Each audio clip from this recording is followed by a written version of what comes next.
Welcome back to On the Same Page. We are on Daf Yud Gimel Amud Aleph, 13a of Maseches Megillah, at the very bottom of the page. The Gemara says, Amar Rabbi Elazar. Rabbi Elazar said, Mai dichsiv, what is the meaning of the pasuk, Lo yigra mitzadik einav, Lo yigra mitzadik einav. There's a pasuk in Eov. It means Hashem does not diminish his eyes upon the tzaddik. He doesn't take away his eyes from the tzaddik. It means Hashem rewards the righteous. So explains the Gemara, B'schar tznius shahaisa ba berachel zachsa v'yatza mimena sha'ol. That in reward for the tznius that Rachel had, tznius we usually translate as modesty. Here, in the simple reading of the Gemara, it seems more like the ability to keep things in. To hold secrets, to not reveal. So, because of the tznius that Rachel had, Zachsa v'yatza mimena Sha'ol, she merited that her descendant would be Sha'ol HaMelech, Sha'ol, the first king of Israel, from the tribe of Binyamin, one of Rachel's descendants. U'v'schar tznius shahaya bo b'Sha'ol, and in reward for the tznius, for the modesty that Sha'ol had, Zacha v'yatzas menu Esther. He merited that Esther descended from him. We don't actually have in the Megillah that it traces the lineage of Esther, but we know that she was the daughter of the cousin of Mordechai, and Mordechai we know comes from Sha'ol, so the Gemara assumes that, or maybe had tradition, but that Esther does too. Now, where was the modesty that Rachel had? Where do we see that Rachel demonstrated this trait of tznius? Dichsiv, because the pasuk says, "Vayaged Yaakov leRachel ki achi aviyahu." That Yaakov told Rachel that he is the brother of her father. When he meets up with her, when he meets her at the well, Yaakov says to Rachel, he tells her that he is the brother of her father. Ask the Gemara, "V'chi achi aviyahu," but was he in fact the brother of Rachel's father? V'halo ben achos aviyahu. He was the son of the sister of her father. Rachel's father was Lavan. Lavan's sister was Rivka. And Yaakov was the son of Rivka. He was not Lavan's brother. He was Lavan's sister's son. So what did he mean that he was his brother? Ella, so rather they had the following conversation. Amar la min sibasli. He said to Rachel, will you marry me? Amrale, she said to him, in. She said, yes. Miu abba ramahu. But my father is a trickster. V'lo yachaltale. And you cannot best him. You will not be able to best him. To get the best of him. Amar la. So Yaakov said, Achiv ana biramos. I am his brother in trickery. So when he said, I'm his brother, he meant, I'm his brother in trickery. Amrale. Meaning I could trick him back, is what Yaakov was saying. We know in the end, Lava did get the best of him with this, but yeah, Yaakov was saying I could get him back. I can out-trick him. Amrale, she said to him, Umi shari l'tzadiki l'skuye b'ram yusa? Is it permitted for the righteous to be involved in trickery? How could you say such a thing about yourself? Amar la, and he said to her, yes. Because the pasuk says, the pasuk's in Shmuel, but Yaakov quoting the idea, Im navar titavar, v'mikesh titapal. Pasuk is part of David HaMelech's Shira, his song about describing Hashem, and he says that with the pure you are pure, and with the crooked you are crooked, implying, we're to emulate Hashem, that it is okay to be crooked with the crooked, that you can trick the tricksters. And seemingly the simple reasoning is because if they are crooked and you are crooked back, you can get things back to the truth, back to the straight path. So Amar la, saying Yaakov said to her, Umay ram yusa, what is the trickery? What do you think he's going to trick me about? Amar le, she said to him, Isli achsa de kashisha minai. I have a sister who's older than me, v'lo minsav li mikama, and he won't marry me first. So she warned Yaakov about what it was that Lavan may trick him about. Masar la simanim. So what did he do? Yaakov gave her simanim. He gave her signs that he would ask his wife, for the signs, and if she could give it to him, he would know that she's Rachel. Kimata Lelia, when the night came of the wedding, and Lavan set things up to replace Rachel with Leah. Amra, so Rachel said, Hashta michsefa chasai. My sister's going to be embarrassed. Yaakov is going to ask for the signs. She won't be able to give them. He's going to realize that it's her. She's going to be embarrassed. Masartinu nihala. So Rachel gave Leah the signs. V'hainu dichsiv. That's the meaning of the pasuk. Vahiva boker v'nehi wrote Leah. It was in the morning, and she was Leah. Michlal dad hashta lav Leahi. And Michlal dad hashta lav Leahi, implying up till now it wasn't Leah. In the morning, behold, in the morning it was Leah, but up till now it wasn't Leah. Ella, rather, what it means is he didn't realize it was Leah. Why? Because of the signs that Yaakov had given to Leah, that Rachel had given to Leah, Yaakov didn't realize until the morning. So some kind of signs, either words or actions or something, and Leah was able to pass herself off as Rachel, and Yaakov only realized in the morning. But because she passed on these signs and kept quiet, didn't tell Yaakov, so lefikach, therefore, zachsa v'yatza mimena Shaul. She merited that Shaul would descend from her.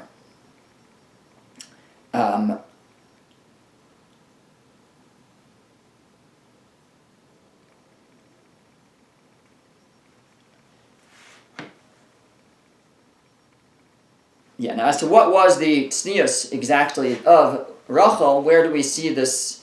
What was that she kept her? She didn't let Yaakov know. Was that the tznius?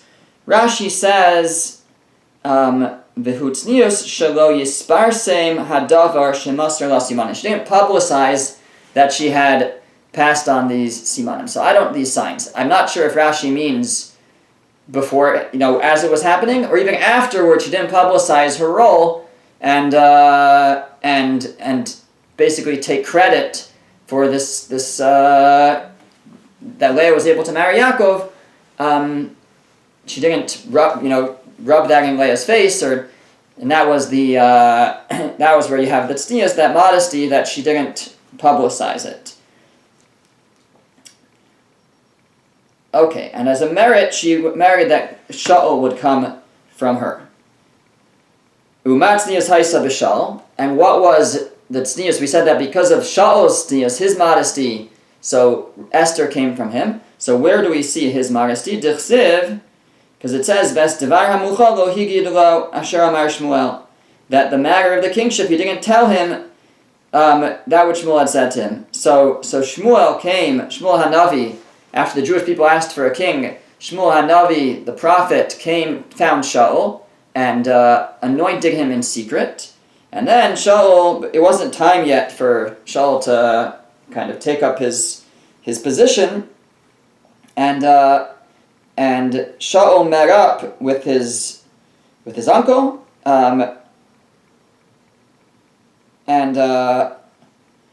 sorry, now that I think about it from before, I said that that Esther was the daughter of Mordechai's cousin. No, she was the daughter of Mordechai's uncle. She was his cousin. Then we have that word again in this pasuk, that it says that Shaul said to Dodo, to his uncle, and he has a conversation with his uncle. He doesn't say anything about that he was anointed to be king. So he was able to hold that in, and that was an example of tznius again, holding in, maybe not revealing your great actions or your greatness. So there you have Shaul's tznius, and Zachav Yatsa Mimenu Esther. He married that Esther came from him, and Esther also had something where she was tznius, and that was, the Bach adds this into the Gemara here. I guess a different girsa, a different version, that different text, that she had Eng Esther Magadas Malata, right? That Esther did not reveal her birthplace. She was able to hold a secret as well. The Amar Rabbi Elazar also said, Kisha Kadosh Baruch Hu posek gedula la'adam. When Kadosh Baruch Hu, when God assigns greatness to a person, posek levanav u'vnevanav ad sof kol hadaros. If a person is awarded the greatness, their children and their descendants also get that greatness until the end of all generations. Shenemar, as the pasuk says, "Vayoshiveim lanetzach vayoshiveim lanetzach vayigbahu."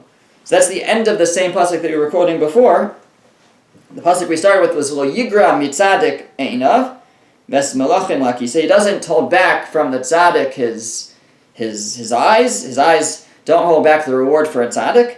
And then it says, Vayoshiveim lanetzach, that he places them forever, Vayigbo, and exalts them. So you see that there's something lasting. And as the Gemara says, that the greatness remains in the family for their entire future. However, with one exception, Vim Hegis Daito, where if the people become too arrogant, HaKadosh Baruch Hu mashpios, and Hashem lowers them back down. Shenemar, this is the next pasuk. The next pasuk says, there in Eov, it says, V'im asurim bazikim, if they are asurim, if they're locked up in chains, yilachton b'chav le'oni, also like they could be tied in ropes of poverty, but actually the Marsha reads that it's connected to the previous pasuk. So it says that Vayoshiveim lanetzach, that he raises them, the tzaddik, he raises them forever, he elevates them forever. But Vayigbo, if they get too gaivadik, if they raise themselves up too much, so then Asurim Bazikim, they end up locked up in chains, and they end up being Vim Asurim, if Vayigbo, if they raise themselves up, V'im Asurim, and or the Marsha says they are surim, they do things that are forbidden. Asur means also to that which is forbidden. If they do things that are forbidden, so then bazikim, then they get chains and oni and poverty, and they get lowered down. So that's how the Marsha explains that line. Okay, now back to the Megillah. It says that after Esther settles into her new position as queen, it says, first of all, Ein Esther Magedes Molatah ve'esama. Like we said, she didn't tell anyone her birthplace and her nation, as Mordechai had commanded her, Kasher Tziva Aleha Mordechai. And then it says, the Gemara quotes, Ves Mamar Mordechai Esther Osa. And the word of Mordechai, Esther did, Kasher Haisa ve'amina ito. Like she was, either like when she was with him, still with him, or as if she was still with him. Says the Gemara, Amar Rabbi Yirmiyah, what does it mean she did the word of Mordechai? She kept his word, she kept his instruction.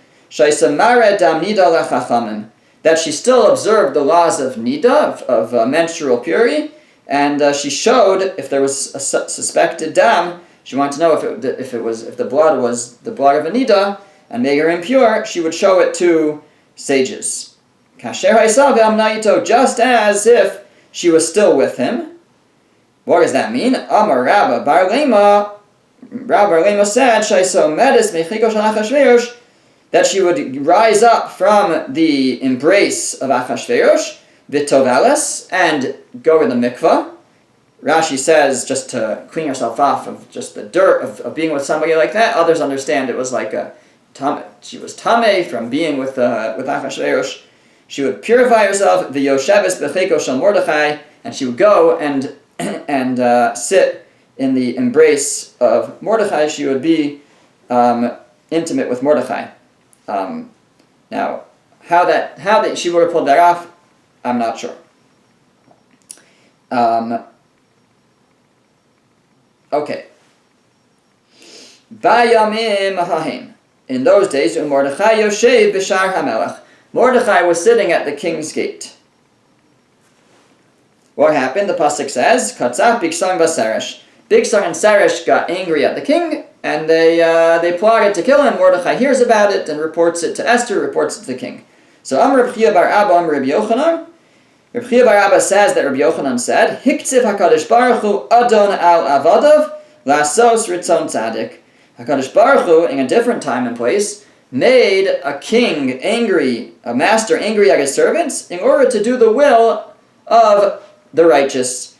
Umanu, which righteous person are we talking about here? Yosef HaTzadik, Shenemar, as it says, V'shamitanu nar ivri v'gomer. There with us was a Hebrew lad, referring to that what was Yosef's ticket out of prison in Egypt? It was that he had interpreted the dreams of the Saramashkim, the butler, and the Sarofim, the baker.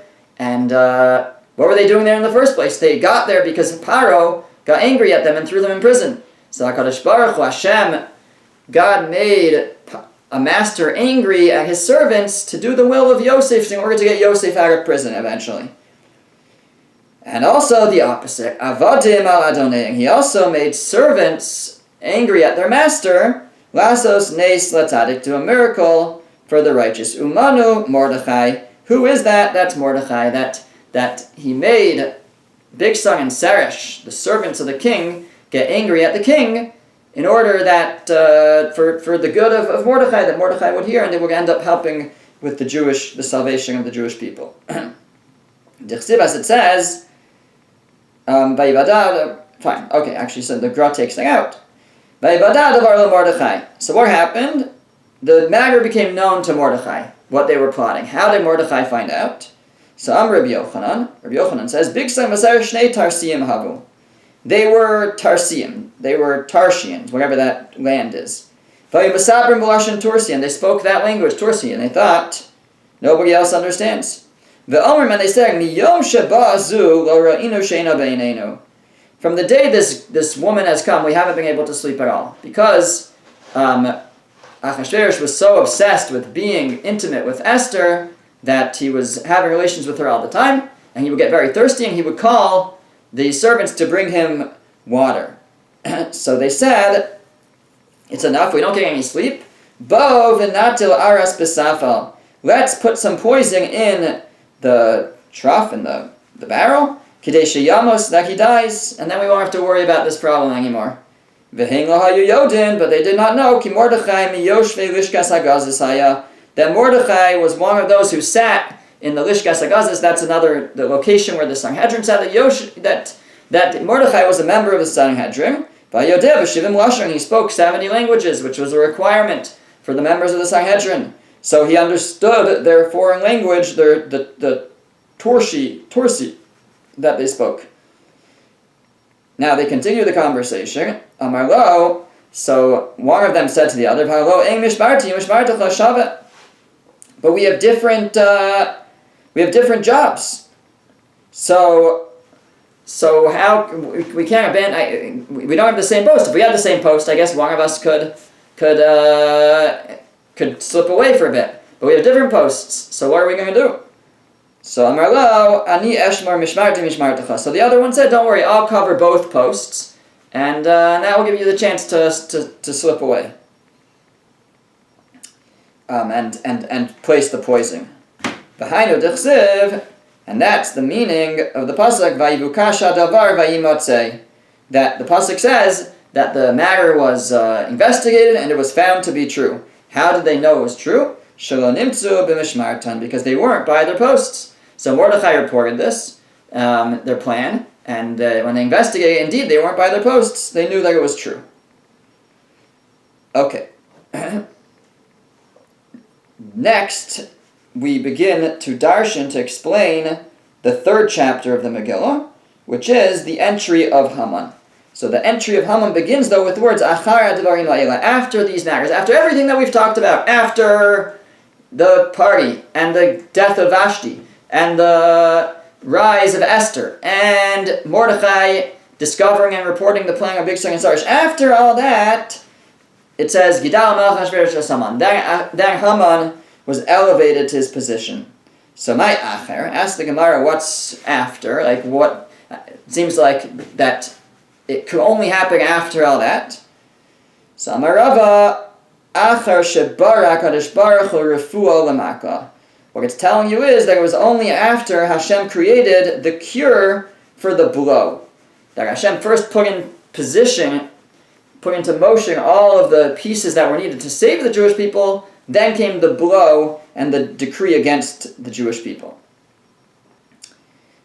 The Amar Reish Lakish, because Reish Lakish says, Ein HaKadosh Baruch Hu Makeh Es Yisrael, Elohim King Boreh Lahem Refuah Tchila. Hashem, God, does not strike the Jewish people without first creating the cure before. Shenemar, as the pasuk says, in Hosea, it says, Kirafi Yisrael, as I cure Yisrael, v'nigla avon Ephraim, and the sin of Ephraim is revealed.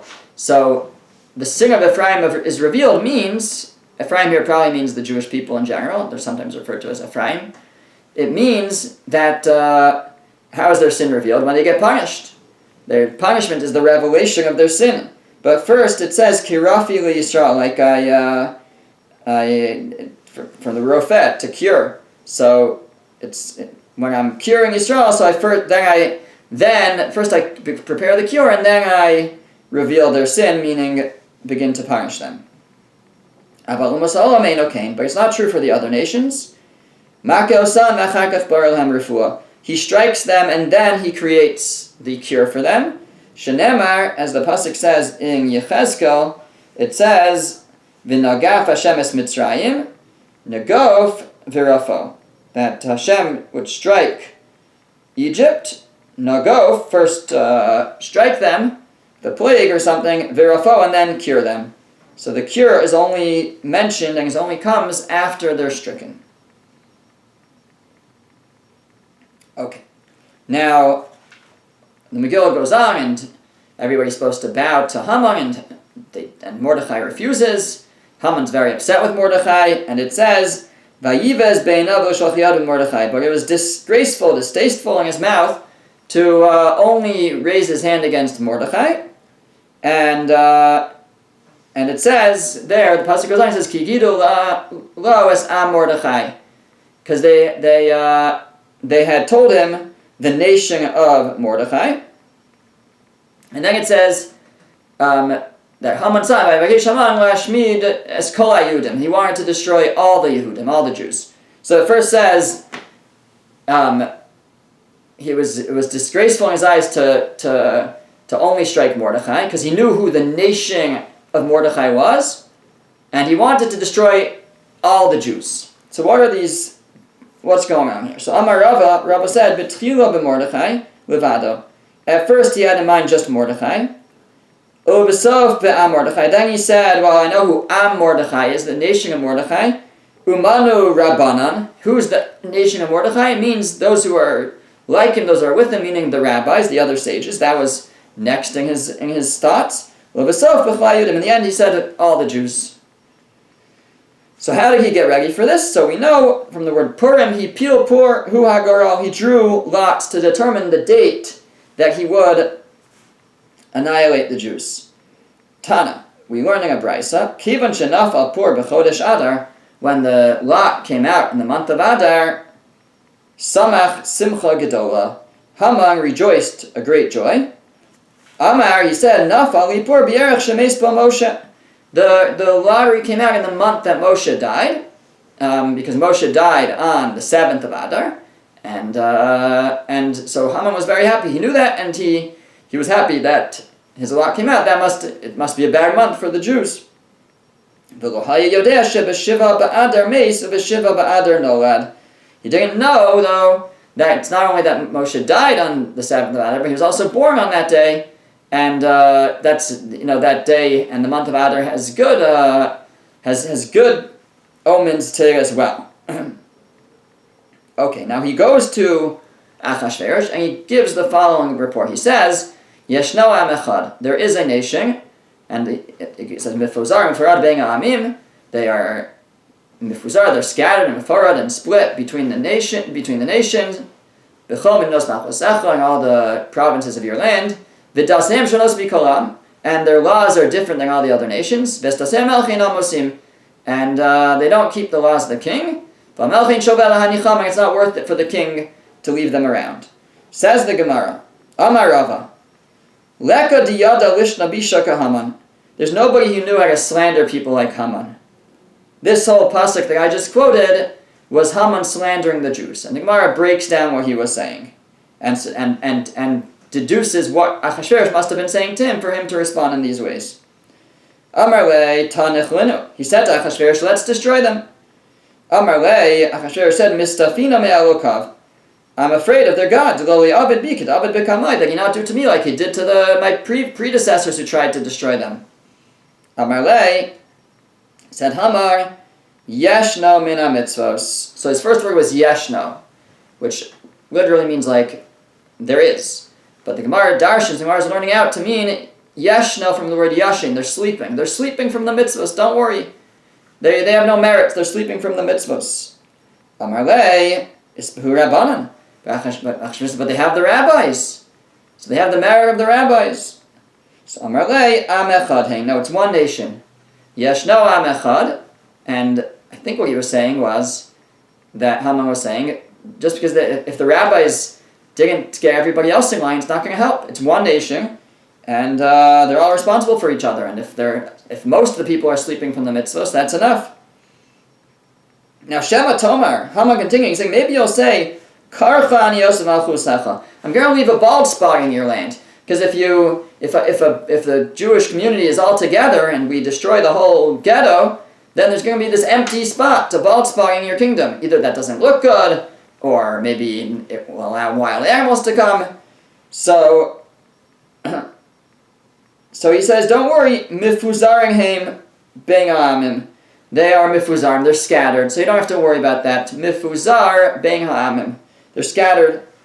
Shema tomar is hana minayu. Maybe you'll say, but they add some benefit. They add benefit to the land. Nope, miforad. Again, miforad usually means like they're spread out, but the Gemara darshans it to mean kipredazu. They're like a preda. Preda is a mule. They're like a mule sheina osa peiros that doesn't produce peiros, fruit, offspring. They don't produce anything. They're not worth anything. V'shema tamer ikamidin saminayu. Now maybe you'll tell me they have their own province.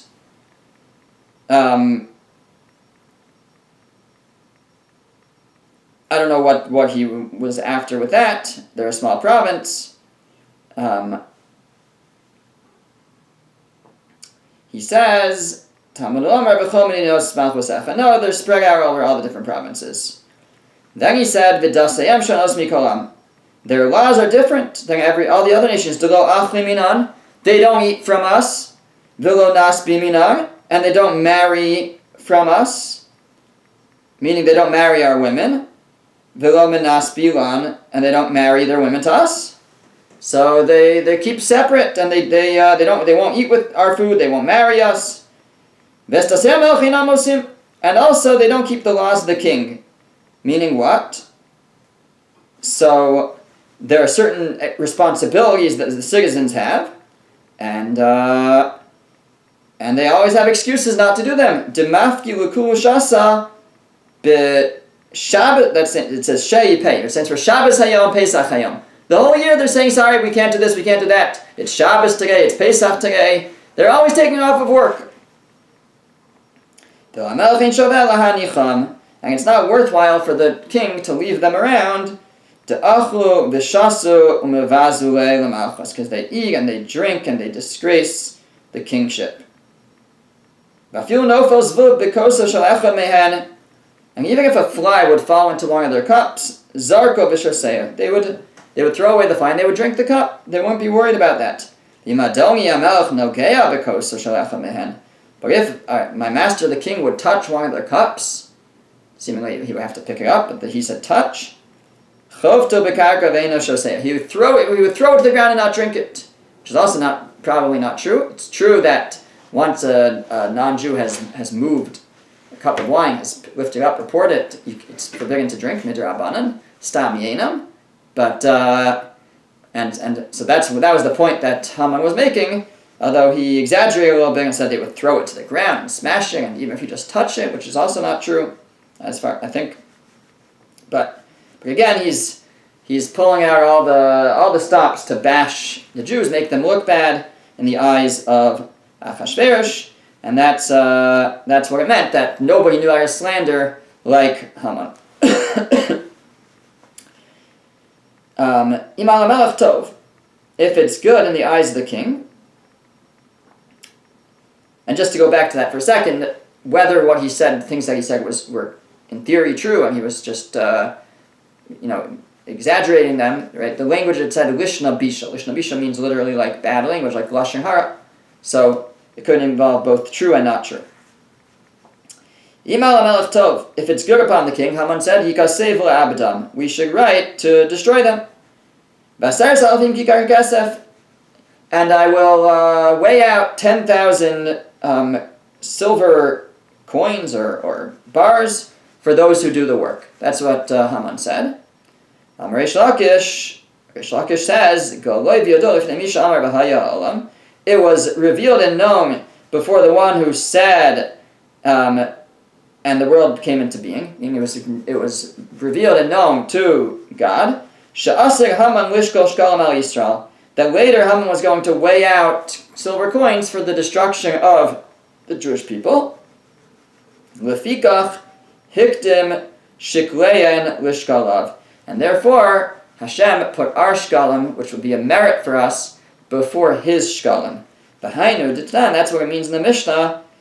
In shkalim it says, Be'echad ba'adar mashmiyan ala shkalim ala kalayim. That on the first of Adar they announce about bringing the shkalim and about something relating to kalayim, which has to do with plants. But for our purposes, they will announce about the shkalim, meaning everybody donates a half a shekel for the karbanos and things, and it was done every year in Adar. In the beginning of Adar, it's announced. So right before the date that Haman had planned for destruction is the time when we bring forth our shkalim, and so our shkalim were a merit on our behalf that preempted the shkalim that Haman was going to pay out to those who did the work of annihilating the Jews.